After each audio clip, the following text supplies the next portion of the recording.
Perkenalkan, nama saya Mesrin Bondar, mahasiswa PPG dalam jabatan Angkatan 1 tahun 2022 dengan nomor peserta 2019-0104-8262 dengan nomor induk mahasiswa PPG 21144643 program studi Pendidikan Matematika LPTK Universitas Muslim Nusantara Al-Wasliyah Medan.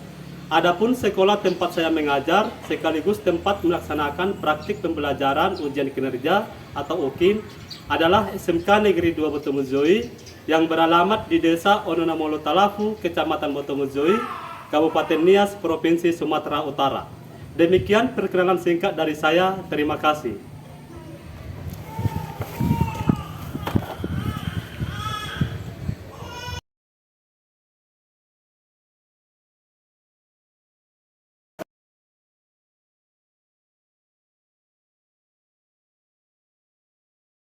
Selamat pagi semua anak kami. Pagi, Pak. Ya, bagaimana kabarnya hari ini, Bu? Baik, sehat, luar biasa. Ya, terima kasih. Nah, sebelum kita mulai aktivitas kita pada pagi hari ini, alangkah baiknya kita berdoa dulu sebagai umat beragama ya. Doa dipimpin oleh si Mei. Baiklah teman-teman, mari kita bersatu dalam doa. Ya Tuhan Allah Bapa kami yang berkata dalam kerajaan surga, puji syukur atas kehadiran Bapa di mana Bapa telah menolong kami, berseri dari kami. Kiranya Bapa lah datang di tengah-tengah kami agar segala materi yang kami terima pada hari ini dapat kami tanamkan dalam hati kami masing-masing. Ya Bapa, hanya doa anak-Mu dari kesempurnaan ini kami sempurnakan melalui anak Yesus Kristus Juru Selamat kami. Ya tidak, nah sekarang semuanya tolong berdiri dulu untuk melihat kebahagiaan masing-masing.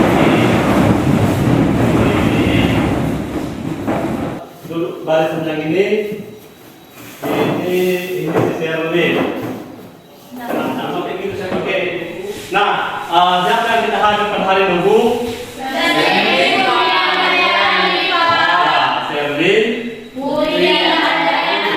Masih ingat kalian apa itu rumus peluang? Masih, Pak. Apa rumusnya? PH sama dengan PH per MS. Apa itu A itu? Titik satu. Ya, A itu merupakan sebuah kejadian yang terjadi atau titik satu. Kalau misalkan pecahan 500 ada 5, kita ambil 1, pecahan 500. Bisa nggak kalian menentukan peluang terambilnya koin yang 500 ini? Bisa. Yang kabar peluangnya tadi jumlah koin keseluruhan berapa? 30. Nah, peluang terambil koin yang 500. Tadi berapa Bapak bilang jumlah koin yang 500? 5. Berarti yang 5 itu dikatakan sebagai apa? Titik sampai atau kita misalkan sebagai NA. Baru tadi jumlah koin keseluruhan berapa? 30. Kita sebut sebagai apa? Ya, berarti peluang terambil koin pecahan 500 berapa?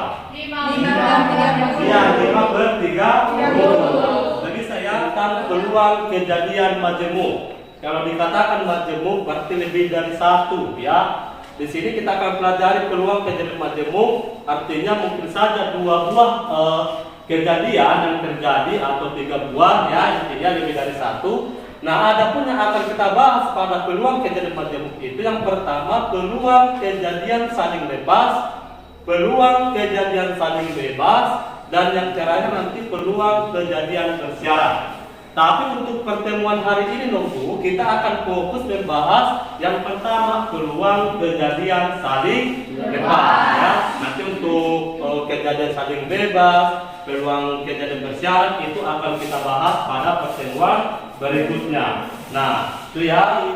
Jadi manfaat kita mempelajari materi peluang dalam kehidupan sehari-hari, kita nanti bisa menafsirkan ya peluang kejadian yang ada dalam kehidupan kita. menafsirkan, kita bisa menafsirkan atau mendeskripsikan peluang kejadian yang ada di dalam kehidupan kita. Contohnya, masih ingatkah kalian Natal kita tahun 2021? Masih. Di sana ada Lucky Draw.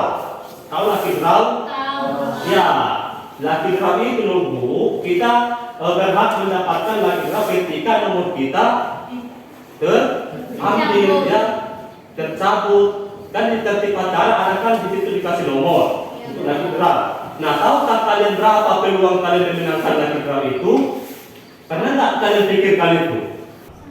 Tidak kan? Tidak. Nah, makanya nanti ketika kita sudah belajar peluang, kalau misalnya nanti ada lagi Lucky Draw di baik itu di Natal sekolah, di Natal gereja, kalian sudah bisa bentuk ternyata peluang saya menang Lucky Draw sekian gitu. Jadi itulah nanti manfaat ketika kita sudah belajar peluang.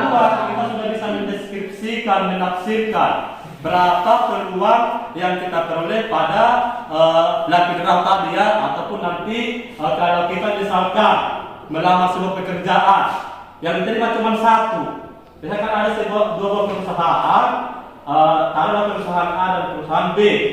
Pada perusahaan A itu diterima misalnya 3, pada perusahaan B diterima 1. Nah, pada perusahaan A ini diterima 3 tapi pelamarnya 1000, ya, pelamarnya 1000. Tapi pada perusahaan B diterima 1 tapi pelamarnya cuma 100. Mana peluang yang paling besar kemungkinan untuk apa itu diterima ini? A atau B? Nah, kan makanya ketika nanti sudah ada peluang, kita harus bisa menafsirkan mana kira-kira itu kesempatan diterima yang paling besar itu adalah perusahaan B. Mengapa 1/100 dengan 3/1000 itu lebih besar 1/100? 1/100 diterima 1 orang, berarti kita tinggal menyingkirkan 99. Kalau 3, coba kalian bagi dulu, 3 bagi 1000 berapa itu? 1 orang itu, untuk 1 orang permadenannya sekitar 300-an. Nah, itulah gunanya kita belajar peluang, harus bisa menafsirkan mana kemungkinan yang harus kita pilih ketika kita sudah tahu kisaran atau besaran dari peluang tersebut. Nah, jadi nanti makanya kita mengharapkan ketika sudah belajar peluang, kalian semua bisa menafsirkan, ya, atau misalnya mendeskripsikan kisaran atau besaran peluang ketika ada seperti melamar pekerjaan. Paham, ya? Nah, itulah manfaat kita belajar peluang dalam kehidupan sehari-hari. Nah, Menentukan peluang kejadian saling lepas dari suatu percobaan acak dengan benar. ya, nah nanti setelah tahu mana itu peluang kejadian saling lepas, setelah tahu rumusnya, baru nanti kalian diharapkan bisa menentukan nilai peluang kejadian saling lepas dari suatu percobaan, ya, dengan benar, yaitu menyelesaikan masalah yang berkaitan dengan peluang. Jadi dia nanti nunggu kalau sudah tahu kita konsep peluang itu, kita sudah bisa mendeskripsikannya, sudah tahu rumusnya, barulah kita juga harus bisa menyelesaikan permasalahan kontekstual yang berkaitan dengan peluang. Paham, ya? Ya, sampai di situ ada kira-kira yang bertanya? Tidak ada. Nanti Bapak akan membagikan LKPD kepada setiap kelompok, artinya nanti kita akan belajar secara berkelompok, ya, diskusi kelompok. Nanti akan Bapak bagikan LKPD berkelompok, di mana nanti setiap kelompok itu mengerjakan atau menyelesaikan permasalahan tentang peluang kejadian saling lepas, ya. Setelah itu nanti baru masing-masing kelompok mempresentasikan ke depan hasil diskusinya. Paham, ya?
Di sini ada sebuah permasalahan. Coba dulu cermati.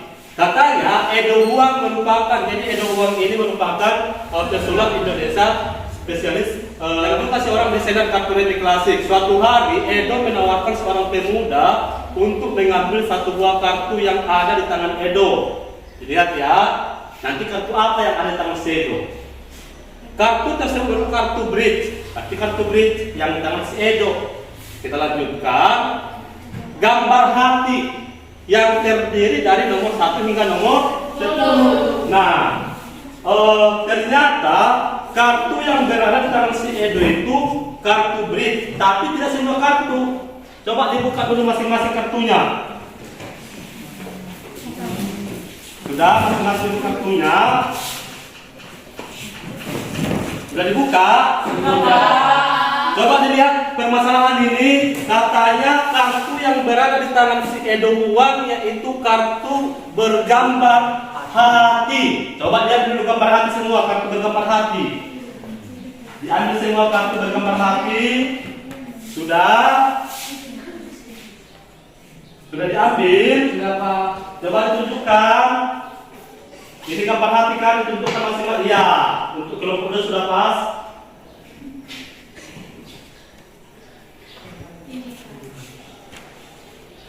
Coba gambar hati. Oke.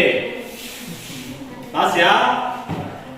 Gambar hati yang terdiri dari berarti singkirkan kartu bergambar Jack, Queen, dan King. Singkirkan. Sudah. Jadi berapa semua kartu yang ada di tangan Edo? 10. Berarti nanti yang saya tulis disebut sebagai apa?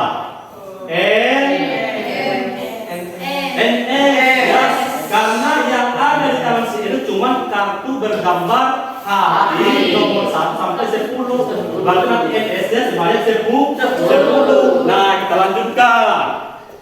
Makanya setelah pemuda tersebut mengambil satu kartu secara acak, kita misalkan kejadian A merupakan peluang terambilnya nomor prima ganjil. Ada kejadian A. Kejadian A itu merupakan terambil nomor prima ganjil. Coba ambil dulu nomor prima ganjil. Nomor prima tapi ganjil. 3, 5, 7.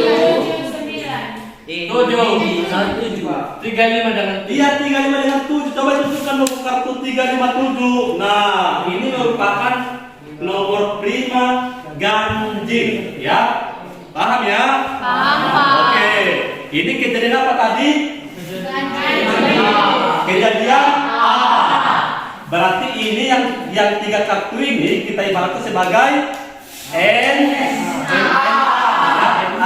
Boleh ya? Peluang kejadian saling lepas. Jadi apa artinya peluang kejadian saling lepas itu? Nah, dari percobaan tadi atau permasalahan tadi tentang si Edo Huang, coba kalian lihat dulu kejadian A dengan kejadian B. Ada tidak anggota yang sama? Tidak. Coba tadi A, apa saja kartunya? 3, 5, 7. Yang kejadian B? 2.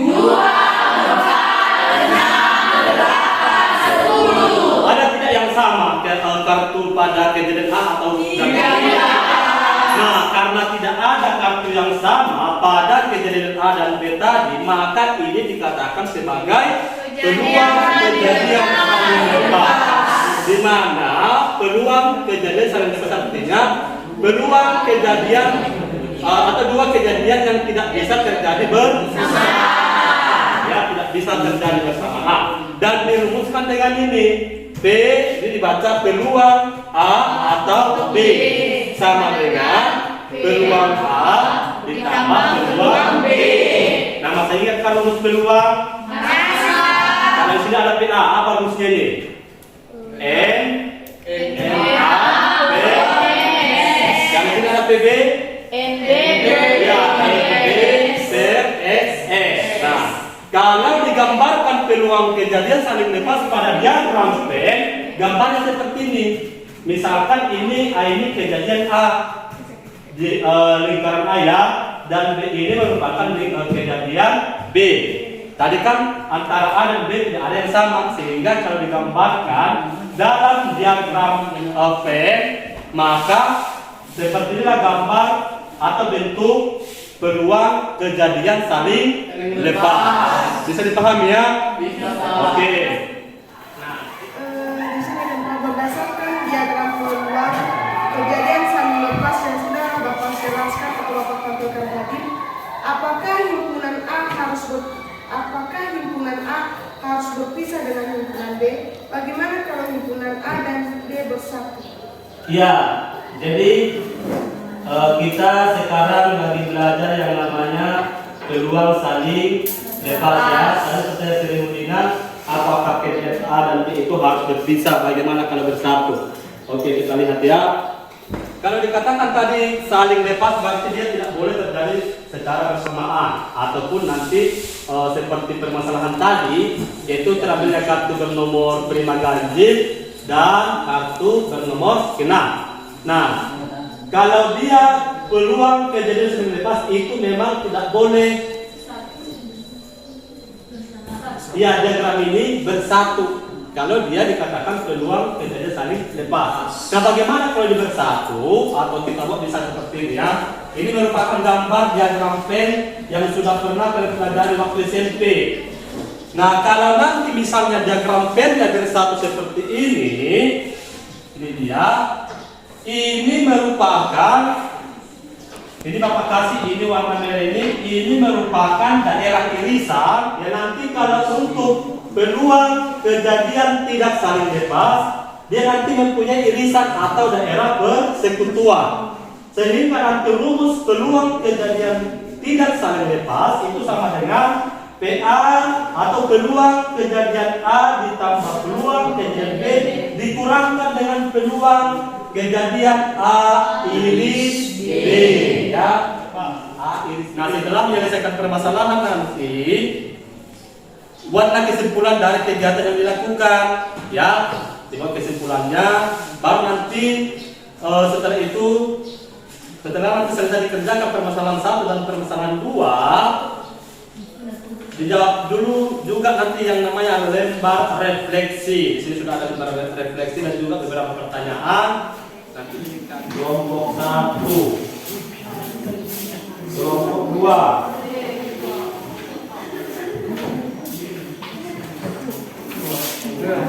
kelompok 3, kelompok 4.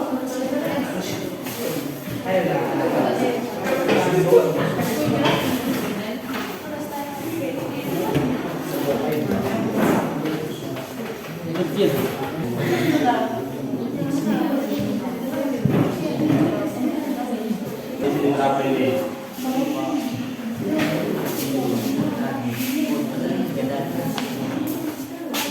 Ini modul.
kami akan mempresentasikan hasil kerja kelompok kami dari kelompok 1. Jadi permasalahan pertama yaitu pertanyaannya, pada pelemparan 2 buah dadu sekaligus, tentukanlah peluang kejadian muncul mata dadu berjumlah 6 atau mata dadu berjumlah 11. Jadi cara menyelesaikan permasalahan di atas, ikuti langkah-langkah sebagai berikut. Langkah pertama, menentukan ruang sampel. Jadi pada pelemparan 2 buah dadu, banyak kemungkinan kejadian yang terjadi dapat dituliskan seperti pada tabel di bawah ini, seperti ini. Jadi, sehingga berdasarkan tabel di atas, banyak kejadian yang terjadi sama dengan ruang sampel atau NS, sehingga ruang sampel pada pelemparan 2 dadu yaitu 36. Jadi langkah kedua yaitu menentukan titik sampel kejadian. Berdasarkan permasalahan di atas tadi, diketahui bahwa ada 2 kejadian yang mungkin terjadi, yaitu kejadian muncul mata dadu berjumlah 6 atau mata dadu berjumlah 11. Misalkan A yaitu kejadian muncul mata dadu berjumlah 6. Maka titik sampel A adalah A 1,5, 2,4, 3,3, 4,2, 5,1. Jadi sehingga N-nya atau titik sampelnya yaitu 5. Dan misalkan B juga kejadian muncul mata dadu berjumlah 11. Maka titik sampel B adalah 5,6, 6,5, sehingga NB-nya sama dengan 2. Langkah ketiga yaitu kita menentukan peluang kejadian. Berdasarkan langkah pertama menentukan ruang sampel dan langkah kedua menentukan titik sampel, maka kita bisa menentukan peluang kejadian dengan memasukkan nilai NS dan masing-masing NA dan NB ke rumus peluang kejadian saling bebas seperti berikut. P A atau B sama dengan PA tambah PB sama dengan NA per NS tambah NB per NS. Jadi 5 per 36 tambah 2 per 36, jadi hasilnya 7 per 36. Kita misalkan juga ada contoh lainnya yaitu kita tentukan mata dadu berjumlah 5 dan 9.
silakan.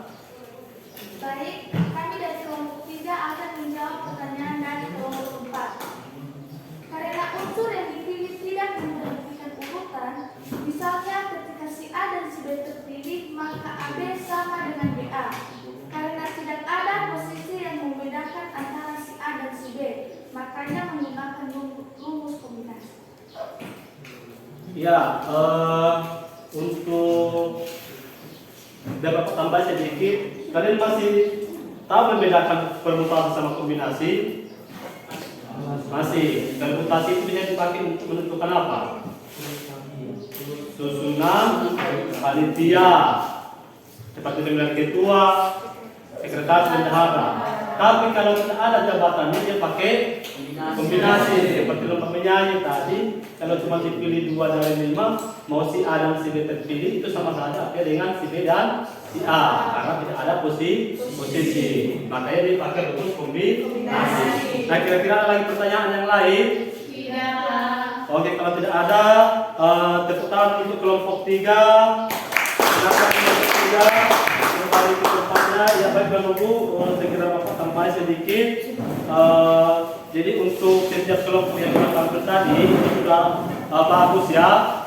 Baik itu dalam tema materinya dan juga penjelasannya dan juga hasil pekerjaannya yang sudah ditampilkan melalui PowerPoint ya. Intinya untuk kelompok yang lain juga tadi sudah bagus dalam menanggapi dan memberikan pertanyaan. Untuk setiap kelompok yang sudah ada yang bisa memberikan kesimpulan tentang peluang kerja saling lepas. Ya silakan, ayo. Apa kesimpulan kita tentang pelajaran kita pada hari ini? Ya silakan, ayo.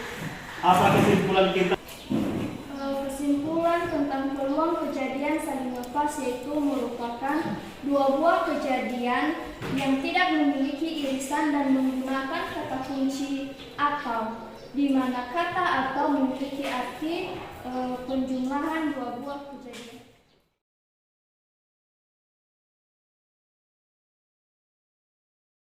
Karena waktu kita sudah tidak cukup, boleh nanti dikerjakan di rumah ya.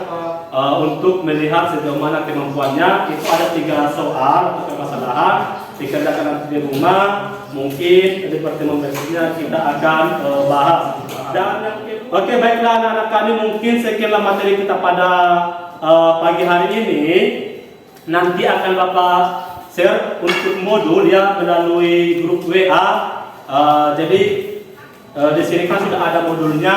Ini hanya per kelompok tadi Bapak kasih. Nanti modulnya ini akan Bapak share melalui grup WA, biar nanti masing-masing dari kalian bisa mengakses atau mempelajari modul tentang peluang kejadian saling lepas. Ya mungkin itu saja dari Bapak atau materi kita pada hari ini tentang peluang kejadian saling lepas. Intinya tetaplah nanti belajar, jangan lupa untuk membahas materi kita lagi biar nanti tidak dilupakan ya. Dan untuk medianya nanti itu masih akan kita pakai sampai kita selesai belajar peluang ya. Media yang sudah kalian bawa itu boleh nanti disimpan atau dikumpulkan pada satu orang, atau nanti boleh yang Bapak menyimpan nanti untuk materi selanjutnya biar kita pakai. Bisa dipahami ya? Bisa. Oke. Demikianlah pertemuan kita pada hari ini. Selamat pagi dan Yahobu.